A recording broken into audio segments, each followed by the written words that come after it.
Assalomu alaykum hurmatli kuzatuvchilar. Sizlar bilan yana UZB muhandis Omadjon Abdulaziz davom etamiz. Ushbu videomiz sohamizda ancha yillik tajribaga ega bo'lgan muhandislar tavsiyasiga ko'ra tayyorlandi. Bu videoda javob beradigan savollarimiz quyidagicha.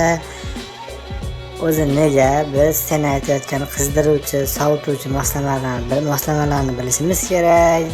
Nima buni bizga nima qizig'i bor deyishingiz mumkin. Suvni qizdirish, qaynatish yoki haroratini rostlashni biz kundalik hayotimizda oddiy tefalda suv qaynatish misolida ham ko'rishimiz mumkin.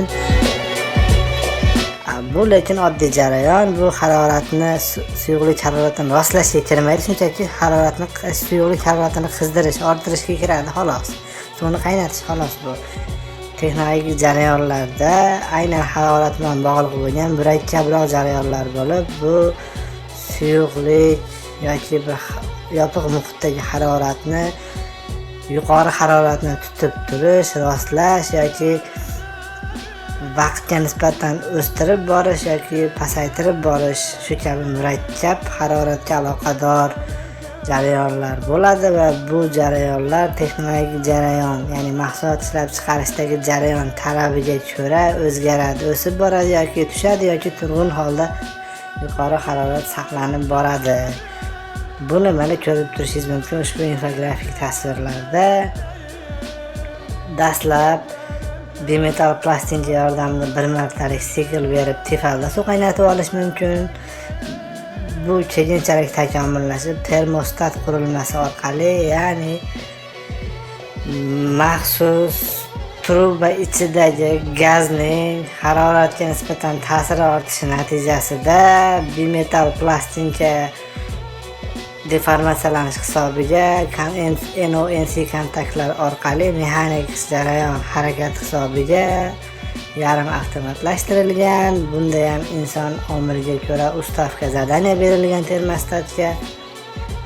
Bundan ham keyingi avlod sensorlar, ya'ni ilk marotaba harorat sensorlari orqali on-off rejimdagi aqlli termokontrollerlar, termoregulyatorlar orqali avtomatlashtirildi. Bunda biz yuqori va pastki haroratning ustavkalarini, ya'ni buyruqlarni berishimiz mumkin kontrollerga.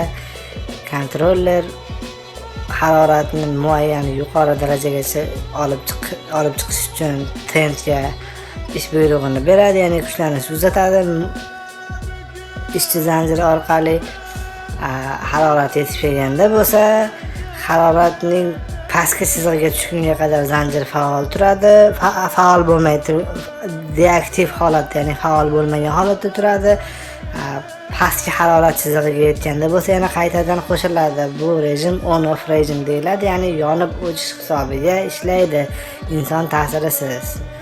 Bu ilk avtomatlashtirilgan tizimdir.